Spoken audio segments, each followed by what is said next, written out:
예레미야 17장 1절부터 11절까지 말씀입니다. 유다의 죄는 금강석 끝 철필로 기록되되 그들의 마음판과 그들의 제단불에 새겨졌거늘 그들의 자녀가 높은 언덕 위 푸른 나무 곁에 있는 그 제단들과 아세라들을 생각하도다.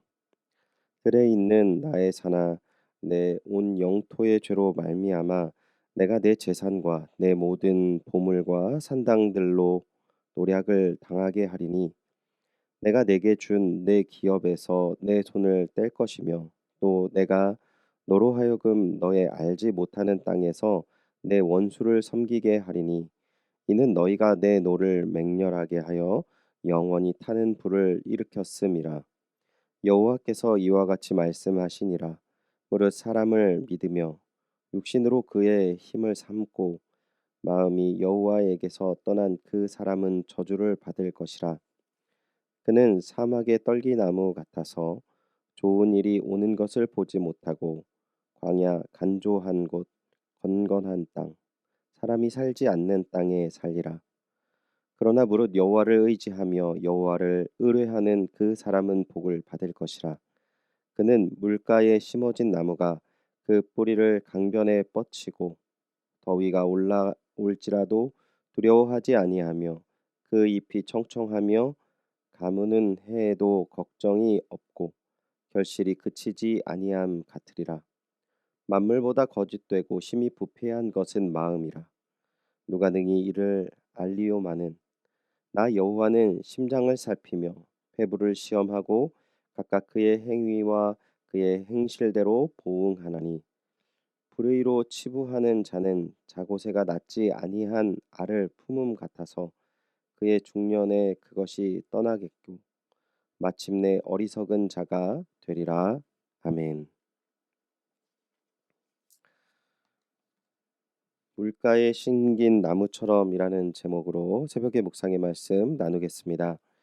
예레미야 17장 1절 상반절을 보시면요.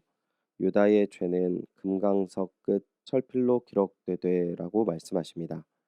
본문에서 사용된 철필이라는 단어는 돌처럼 가장 단단한 용지에 영구적인 글귀나 이미지를 새길 때 사용하는 도구입니다.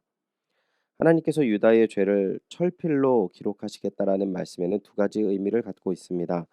하나는 철필로 기록하였기에 오랫동안 유다의 죄가 지워지지 않고 주변에 알려질 것을 의미합니다. 또 하나는 이것을 어디에 기록했는가 하는 것인데 마음판과 제단뿔이라는 것인데요. 제단뿔이라는 의미는 유다의 우상 숭배를 상징하는 것이라는 의견과 어떠한 죄를 지어도 여호와의 제단의 뿔을 잡으면 심판하지 못할 것을 상기시키며 그 특별한 곳에 죄를 기록한 것이므로 유다가 용서를 받을 수 없다라는 해석을 제시하곤 합니다. 중요한 것은 유다의 죄가 그만큼 깊다는 것을 의미하는데요. 더 충격적인 사실은 제단뿔도 뿔이지만 그 전에 기록된 마음의 판이라는 단어입니다. 즉 유다의 죄를 마음판에 새기시겠다 말씀하십니다. 이것은 부드러워야 할 주의 백성의 마음이 돌처럼 굳어져 있는 것을 의미함과 동시에 더 나아가서 그 가슴에 하나님의 말씀이 새겨져야 하는데 온갖 죄와 우상에 대한 것들이 새겨져 있다라는 것을 의미합니다.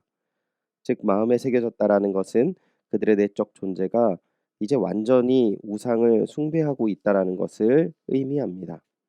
그렇기에 남유다의 죄를 숨길 수 없습니다. 이러한 모습에 하나님께서는 사람의 마음을 절망적으로 표현하시는데요. 구절을 보시면 만물보다 거짓되고 심히 부패한 것은 마음이라 말씀하십니다. 이 표현이 참 절망적인 표현입니다. 조금 더 그 의미를 살펴보면은요. 유다의 죄가 명확하기에 이제 유다가 받을 심판을 말씀하세요. 하나님보다 사랑하고 의지했던 모든 것들, 대표적으로 재산과 보물과 우상을 빼앗길 것이라고 말씀하십니다. 그리고 하나님께서 그들이 그렇게 된 원인을 5절과 6절 말씀하세요. 하나님을 마음에서 멀리하고 오히려 사람을 의지하고 사람이 힘이 되어 주려니 하고 믿는 자들을 사막의 떨기나무 같다라고 말씀하십니다. 그리고 그 반대로 하나님을 의지하는 사람은 어떤 모습인가? 물가에 심어진 나무와 같다라는 것입니다.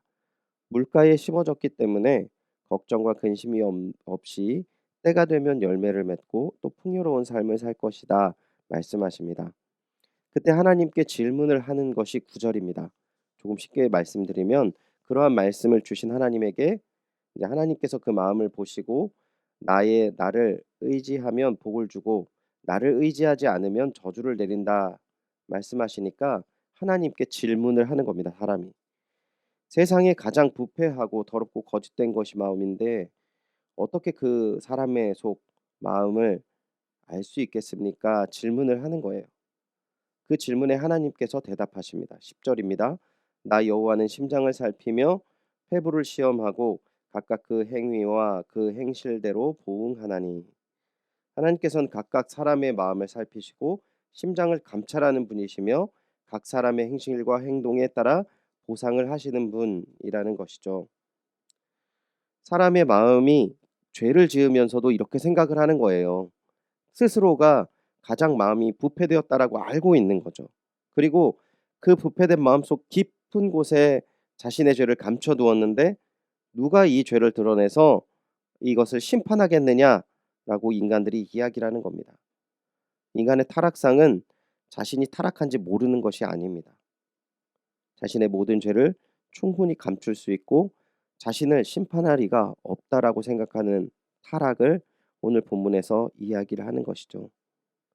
아무도 모를 거라고 생각하지만 나 하나님이 안다.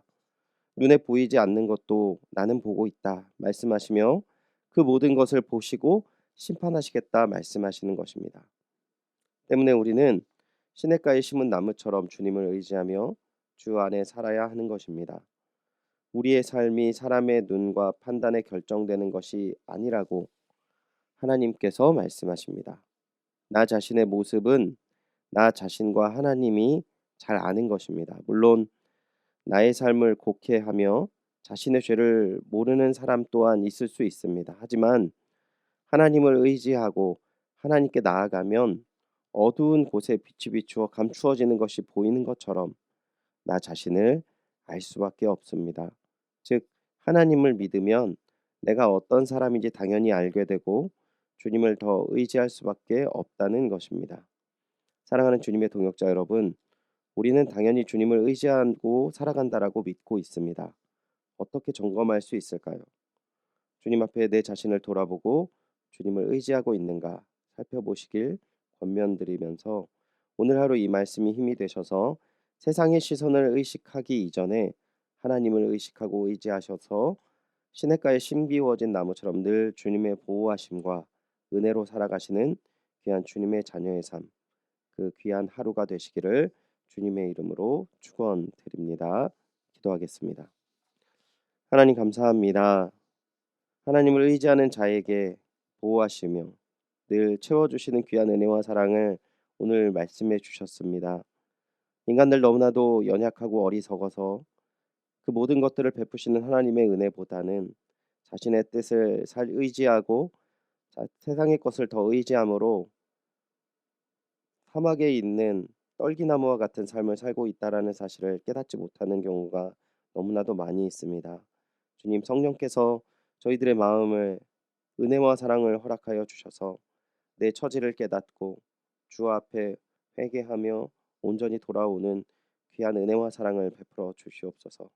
오직 하나님을 의지하고 하나님께서 이 만물의 주인이심을 구원자이심을 심판자이심을 잊지 않고 살아가게 하여 주시옵소서.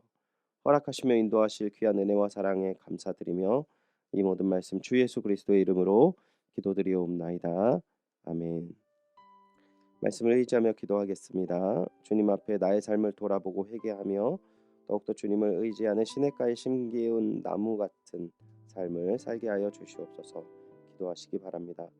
교회를 위해 기도하실 때 코로나 가운데 교회를 지켜주시고 또한 코로나 예방 접종이 우리 성도님들 잘 이루어져서 교회 모든 성도님들 건강히 잘 지낼 수 있도록 또한 조속히 우리가 온전히 예배드릴 수 있도록 기도해 주시기 바랍니다. 담임 목사님을 위해 기도하실 때 영과 육의 강건하심과 더불어 주님께서 은혜와 사랑을 베풀어 주시사 성령 충만케 하시고 주를 의지하는 가운데 힘있게 연희교회를 섬기며 목회하실 수 있도록 기도해 주시기 바랍니다. 오늘은 이찬호 송영기 선교사님의 가정과 사역을 위해 기도해 주시기 바랍니다. 김종환 집사님 심근경색에 관련된 시술 이후에 잘 회복되어질 수 있도록 계속해서 우리 김종환 집사님 회복을 위해서 기도해 주시기 바랍니다. 다 같이 기도하겠습니다.